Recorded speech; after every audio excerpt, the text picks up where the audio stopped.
내가 길이요 진리요 생명이라고 지금도 우리에게 손 내밀고 말씀하시는 예수님, 이 시간 우리를 향한 그 주님의 손을 붙드는 예배가 되길 간절히 소망합니다. 그래서 주님 걸으신 서망의 빛을 따라 우리도 예수의 길을 걷겠노라고 믿음으로 순종하며 주 앞에 나아갈 수 있도록 인도하여 주시옵소서. 아멘.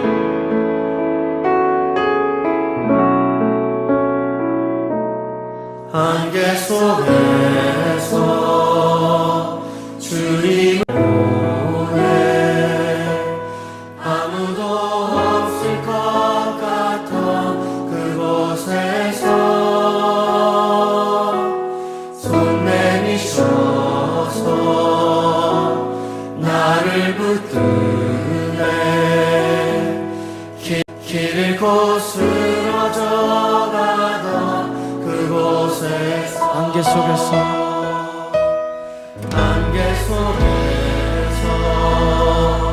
주님을 보내 아무도 없을 것 같은 곳에서 손 내미셔서 나를 붙드네 길 잃고 쓰러져가던 그곳에서 주 말씀하시네 내 손 잡으라고 내가 곧 길이요 진리 생명이니 아멘. 나 그 길을 보내 주 예비하시고 다른 길로 돌아서지 않으리 예수의 길 그 좁은 길 나는 건데 주 손 잡고 그 무엇도 두렵지 않네 주님 주신 약속 내게 있으니 세상의 길 그 험한 길 승리하네 성령으로 그 무엇도 바라지 않네 저 하늘에 내 소망 있으니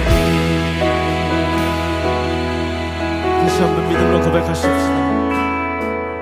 안개 속에서 주님을 보내 아무도 없을 것 같던 그곳에서 손 내미셔서 나를 붙드네 길 잃고 쓰러져가던 그곳에서 말씀하시고 주 말씀하시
감사합니다. 2023년 10월 4일 사랑하는 주님의 자녀들에게 주시는 말씀은 새 언약의 대제사장입니다.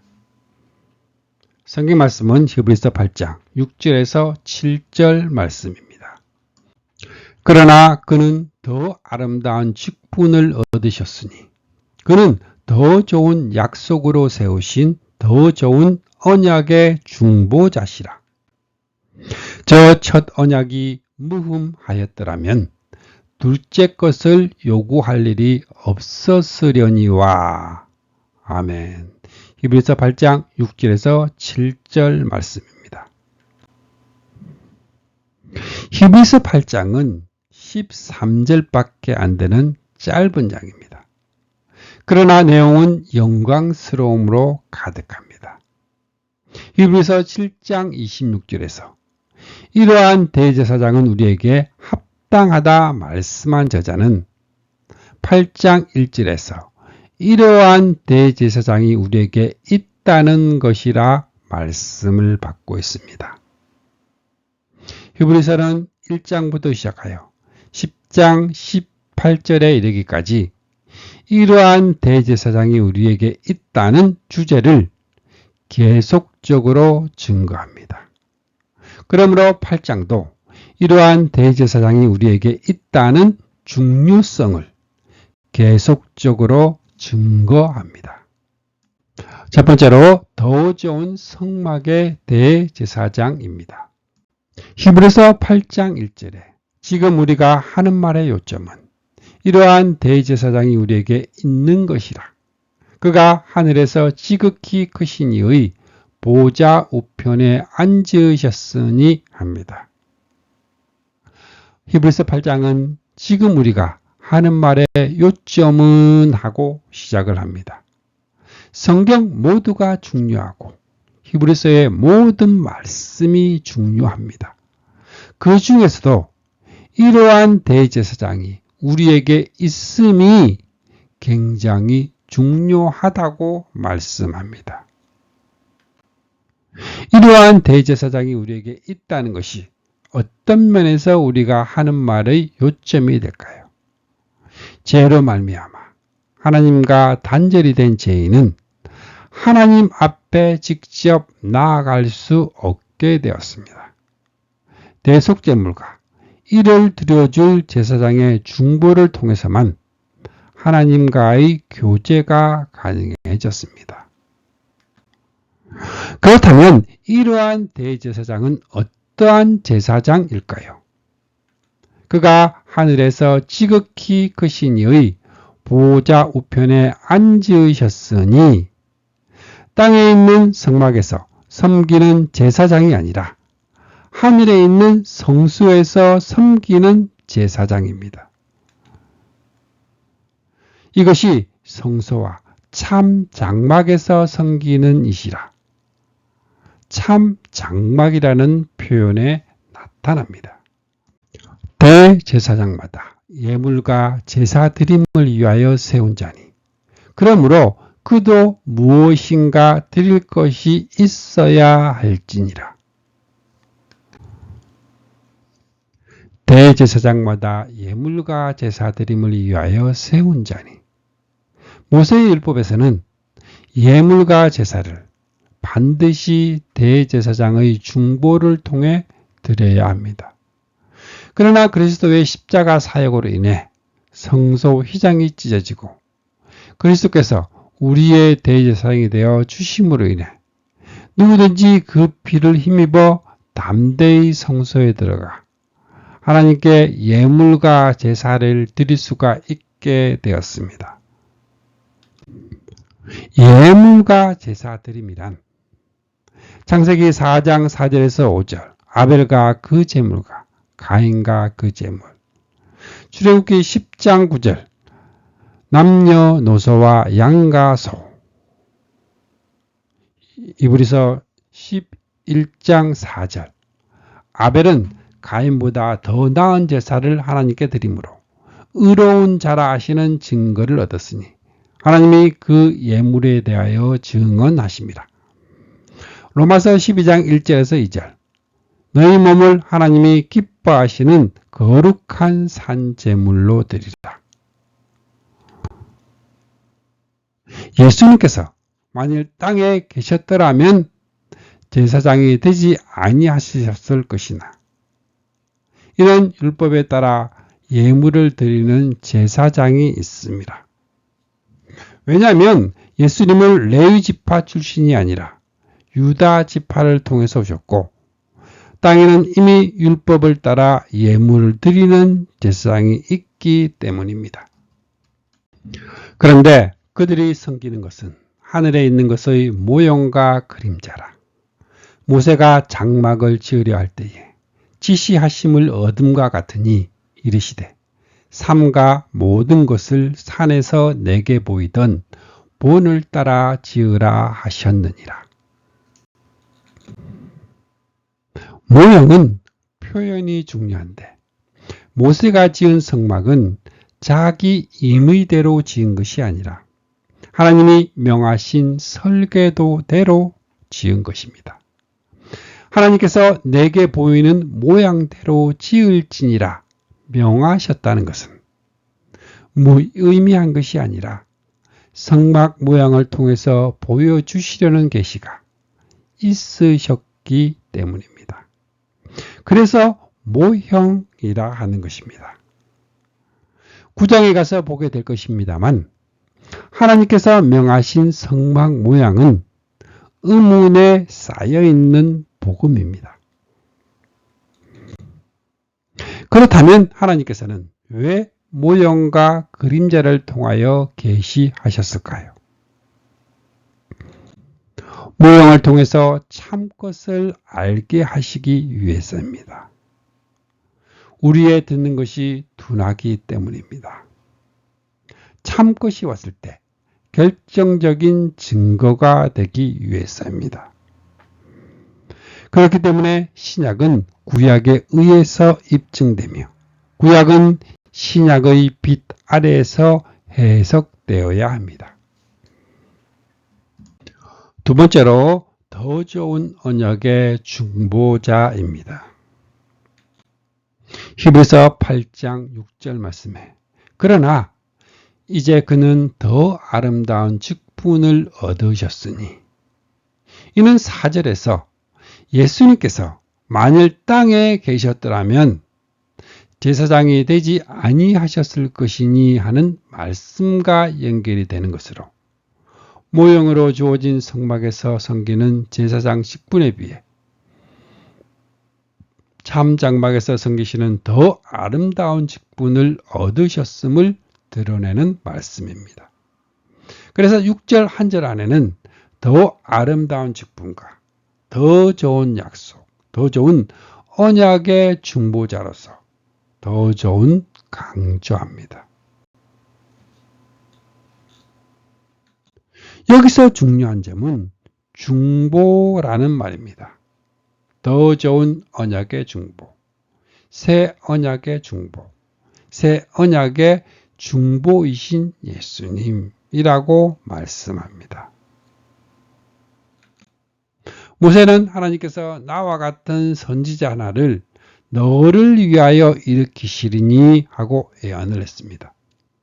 그럼 구속사에 있어서 중보자가 한 분일까요? 두 분일까요? 구약교회의 중보는 모세요. 신약교회의 중보는 예수님이다 하고 말해서는 안 됩니다. 모세가 하나님과 백성 사이에 중요 역할을 한 것은 사실이지만 이는 예표였을 뿐입니다. 왜냐하면 모세를 통하여 주신 율법은 백성들을 정죄하였으나 모세는 백성들의 죄를 대신 담당한 중보자가 아니었기 때문입니다. 이로 말미암아 그는 새 언약의 중보자시니 이는 첫 언약 때의 범한 죄에서 속량하려고 죽으사 합니다. 구약교회 성도들도 모세를 통해서가 아니라 그리스도를 통해서 구원을 얻을 수가 있었습니다. 하나님은 한 분이시요. 또 하나님과 사람 사이의 중보자도 한 분이시니 곧 사람이신 그리스도 예수님이심이 합당한 것입니다. 그래서 저 첫 언약이 무음하였더라면 둘째 것을 요구할 일이 없었으려니와. 이것은 10장에서는 율법은 장차 그리스도께서 우리에게 주실 그 좋은 것들을 어렴풋이 보여주는 그림자에 지나지 않을 뿐 실체는 아닙니다. 그래서 옛 제도에 따라 희생 제물을 해마다 반복해서 드렸지만 사람은 결코 구원받지 못하였습니다. 만일 거기에 구원할 능력이 있었다면 단 한 번의 희생 제물로도 충분해야 할 것입니다. 그리고 예배 드리는 사람들도 그것으로 정결해져서 죄짓고자 하는 마음이 사라져야 마땅하다 논증합니다. 그리하여 그들의 잘못을 지적하여 말씀하시되 주께서 이르시되 볼지어다 날이 이르리니 내가 이스라엘 집과 유다 집과 더불어 새 언약을 맺으리라 말씀하고 있습니다. 이어서 말씀하시기를 또 주께서 이르시기를 이 언약은 내가 그들의 열조의 손을 잡고 애굽 땅에서 인도하여 내던 날에 그들과 맺은 언약과 같지 아니하도다. 그들은 내 언약 안에 머물러 있지 아니하므로 내가 그들을 돌보지 아니하였노라. 시내산에서 세워주신 옛 언약은 파여졌으며 새 언약은 옛 언약과는 다르다는 것입니다. 그럼 어떻게 다를까요? 첫 언약의 체계는 출애굽기 24장에 나옵니다. 모세가 언약서를 백성들에게 낭독하여 들려줍니다. 백성들은 여호와께서 우리에게 말씀하신 그대로 다 실천하겠습니다. 대답합니다. 또 모세가 피를 가져다가 백성에게 뿌리면서 이 피는 지금까지 여호와께서 하신 말씀을 분명하게 하시려고 여호와께서 너희와 함께 맺은 계약의 피라고 선언하셨습니다. 선언함으로써 언약이 체결되었습니다. 첫 언약은 여호와의 모든 말씀을 우리가 준행하리이다. 행위 언약이었음을 명심하시기 바랍니다. 이에 대한 축복과 저주가 신명기 28장에 극단적으로 묘사되어 있습니다. 여러분이 하나님 여호와의 말씀을 순종하면 다음과 같은 복들이 모두 여러분에게 이르러 여러분의 차지가 될 것입니다. 여러분의 성읍에도 복을 받고 들에서도 복을 받을 것입니다. 자녀들도 건강하게 태어나 훌륭하게 자라며 농작물도 풍성한 수확을 거두게 되고 소나 양과 같은 가축들도 번성할 것입니다. 그래서 강주리마다 온갖 과일이 가득 차고 떡 반죽 그릇에도 항상 곡식이 가득 찰 것입니다. 여러분은 집 안으로 들어와도 복을 받고 집 밖으로 나가도 복을 받아 하는 일마다 모두 잘 될 것입니다. 축복의 말씀합니다.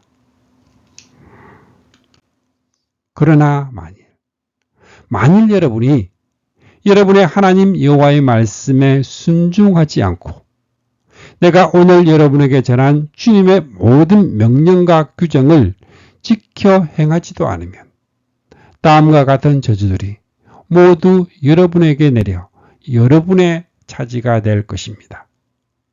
여러분은 성읍에서도 저주를 받고 들에서도 저주를 받아 강주리마다 과일도 없고 떡반죽 그릇에 곡식도 없을 것입니다. 자녀들도 일찍 죽고 농작물도 나지 않으며 소나 양도 번성하지 못할 것입니다. 여러분은 집 안으로 들어와도 저주를 받고 집 밖으로 나가도 저주를 받아 일마다 모두 안 될 것입니다. 저주를 말씀합니다. 그런데 첫 언약 아래에 있던 자들은 행위 언약을 지키지 못함으로 복 대신 저주를 받게 되었던 것입니다. 그래서 그리스도께서 대신 저주를 받으심으로 율법의 저주에서 우리를 속량하셨다 말씀하는 것입니다. 백성들은 우리가 다 실천하겠습니다 말하는 대신 우리를 긍휼히 여기소서 우리에게 행할 힘이 없다고 말을 했어야 합니다. 이처럼 첫 언약은 행위 언약이요 조건부적인 언약이었으며 중보자는 모세였습니다. 이제 새 언약입니다. 히브리서 기자는 예레미야 31장 31절에서 34절 말씀을 인용하여 또 주께서 이르시되 그날 후에 내가 이스라엘 집과 맺을 언약은 이것이니 내 법을 그들의 생각에 두고 그들의 마음에 이것을 기록하리라. 나는 그들에게 하나님이 되고 그들은 내게 백성이 되리라 말씀하십니다. 히브리서 기자는 이렇게 말하고 있습니다. 만일 첫 언약이 무음했다면 첫 번째 언약의 결함이 없었다면 새 언약을 세우실 필요가 없었습니다.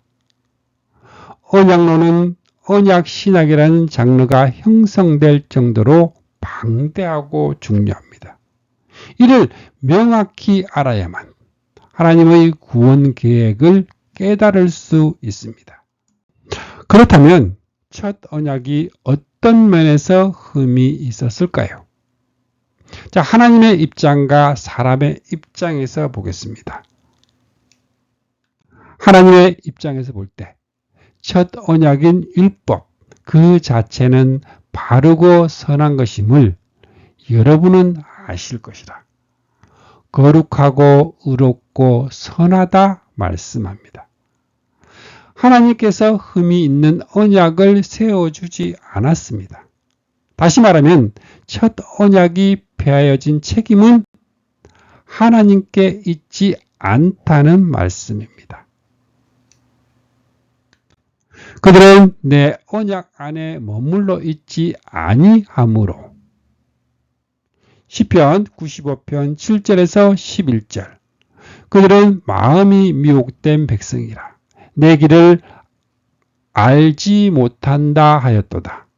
그들은 내 안식에 들어오지 못하리라. 히브리서 3장 7절에서 11절 그들이 항상 마음에 미혹되어 내 길을 알지 못하는도다 하였고 그들은 내 안식에 들어오지 못하리라 하였다. 그런데 그 첫 언약을 인간의 입장에서 보면 육신으로 말미암아 율법이 미약해져서 해낼 수 없었다 말씀합니다.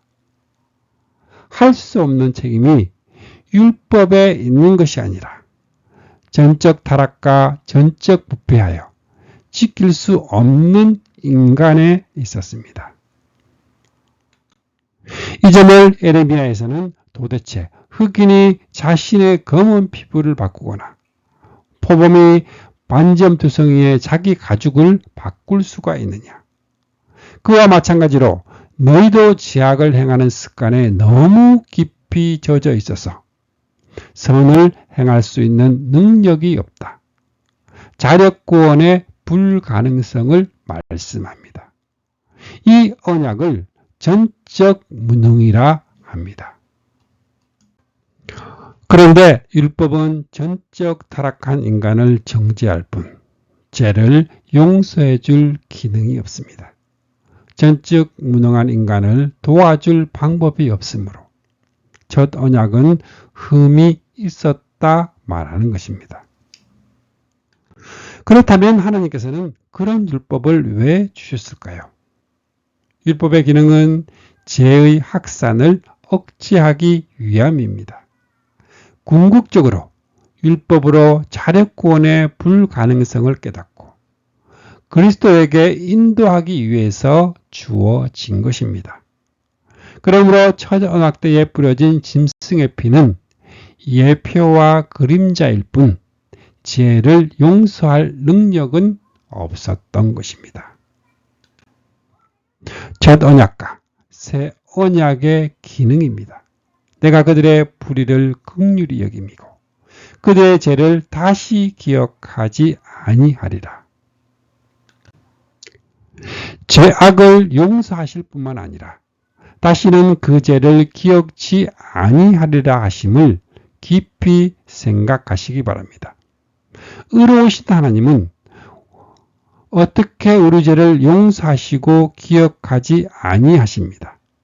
하나님께서는 죄 없으신 그리스도에게 우리의 죄를 지우셨습니다. 그 대가로 우리에게 은혜를 베풀어 주셨기 때문에 가능하여졌다고 성경은 말씀합니다. 다시 기억하지 아니하리라. 옛 언약에는 기억나게 하는 것이 있었다는 것이 됩니다. 10장 3절 말씀을 보겠습니다. 그러나 이 제사들은 해마다 죄를 기억나게 하는 것이 있나니 합니다. 그래서 율법의 기능은 죄를 죄로 드러나게 하려고 제가 그 선한 것을 방편으로 하여 나에게 죽음을 일으켰습니다. 그것은 계명을 방편으로 하여 죄를 극도로 죄답게 되게 하려는 것입니다. 숨어있는 죄를 적발해내는 기능이 있습니다. 주님께서는 내가 의인을 부르러 온 것이 아니요 죄인을 부르러 왔다 하십니다. 이는 의인이 있다는 뜻이 아니라 자신이 전적 타락, 전적 무능한 죄인임을 깨닫기를 원하신다는 말씀입니다. 죄인을 부르러 오셨다 하시는 것은 그들의 죄를 대속하시기 위해서 오셨기 때문입니다. 그래서 새 언약에는 내가 그들의 불의를 긍휼히 여기고 그들의 죄를 다시 기억하지 아니하리라 하시나 옛 언약에는 이런 조항이 없습니다. 긍휼히 여기신다 하심은 사랑하시고 불쌍히 여기신다는 뜻으로 저희 죄를 다시 기억하지 아니하리라 하심은 주님께서 대신 정죄를 당하셨기 때문에 가능해집니다. 구약시대에는 이에 대한 무용으로 주어진 성막의 번제단에 가서 속죄제를 드리라 하신 그림자로 나타나 있을 뿐입니다. 이렇게 행해 주심은 우리에게 자격이 있어서가 아니라 긍휼히 여겨주심이요 또한 우리가 할 수 있는데도 하나님께서 대신 행해 주신 것이 아닙니다. 여기 옛 언약과 새 언약이 본질적으로 다른 점이 있습니다. 옛 언약은 돌 위에 기록이 되었으나 새 언약은 그들의 마음에 두고 그들의 생각에 기록하리라. 이는 단순한 방법이나 위치의 문제가 아닙니다. 에스겔서에서는 너희 속에 새 마음과 새 정신을 넣어주겠다. 너희 가슴 속에서 돌처럼 굳어진 마음을 드러내고 너희 마음에 공감할 줄 아는 마음을 넣어주겠다. 내가 이렇게 내 영으로 너희를 가득 채워놓아 너희가 내 뜻에 따라 생활하고 내가 준 모든 계명을 지키며 실천하는 사람들이 되게 만들겠다 말씀하십니다. 돌비와 마음은 의문이나 영이냐 차이입니다. 옛 언약은 먹으로 기록하였으나 새 언약은 영으로 기록한다는 말씀입니다. 그리하여 너희로 내 율례를 행하게 하리니 너희가 내 규례를 지켜 행할지라 하십니다. 로마서에서는 육신의 생각, 거듭나지 못한 심령은 하나님을 대적하기 때문입니다. 육신의 뜻대로 산 사람치고 하나님의 율법을 지킨 일이 없고 또 결코 지키려 하지도 않습니다. 그러니까 성화도 그 안에 그리스도의 영으로 모신 거듭난 자만이 가능하다는 말씀입니다. 심각하게 고민해야 합니다. 새 언약은 우리의 죄만을 용서해 주시는 것이 아니라 나는 그들에게 하나님이 되고 그들은 내게 백성이 되리라 하고 음부까지 떨어졌던 우리를 하늘까지 높여주고 있습니다. 출애굽기 19장 5절에서 6절 너희가 내 말을 잘 듣고 내 언약을 지키면 너희는 모든 민족 중에서 내 소유가 되겠고 너희가 내게 대하여 제사장 나라가 되며 거룩한 백성이 되리라. 레위기 26장 1절에서 12절 너희가 내 규례와 계명을 준행하면 나는 너희 중에 행하며 너희의 하나님이 되고 너희는 내 백성이 될 것이니라. 에스겔 36장 27절에서 28절 너희로 내 균례를 행하게 하리니 너희가 내 규례를 지켜 행할지라. 내 백성이 되고 나는 너희의 하나님이 되리라. 에레미야 7장 23절 너희는 내 목소리를 들으라. 그리하면 너는 너희 하나님이 되겠고 너희는 내 백성이 되리라.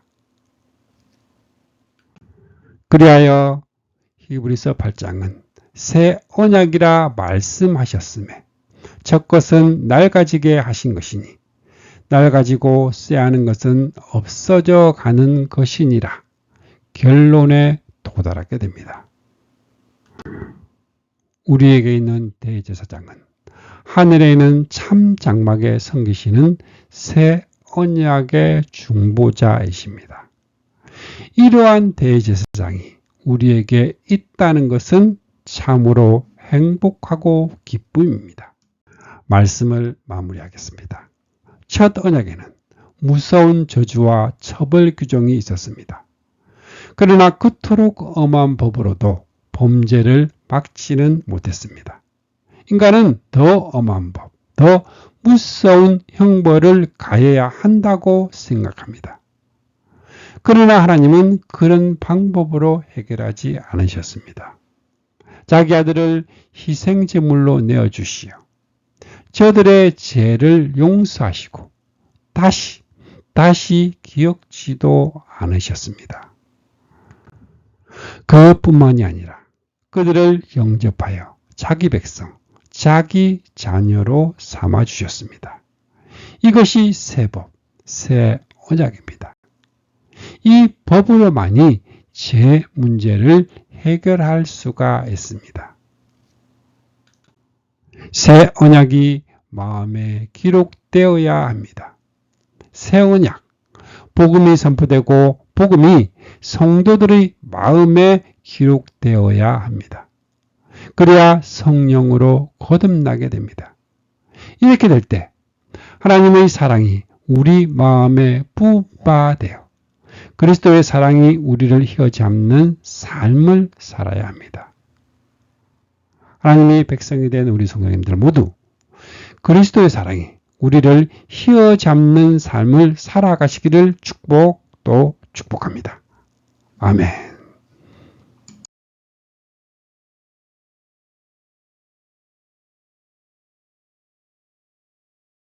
말씀을 통해 주님의 사랑을 느끼며 주님의 은혜의 축복을 받는 기도의 시간입니다.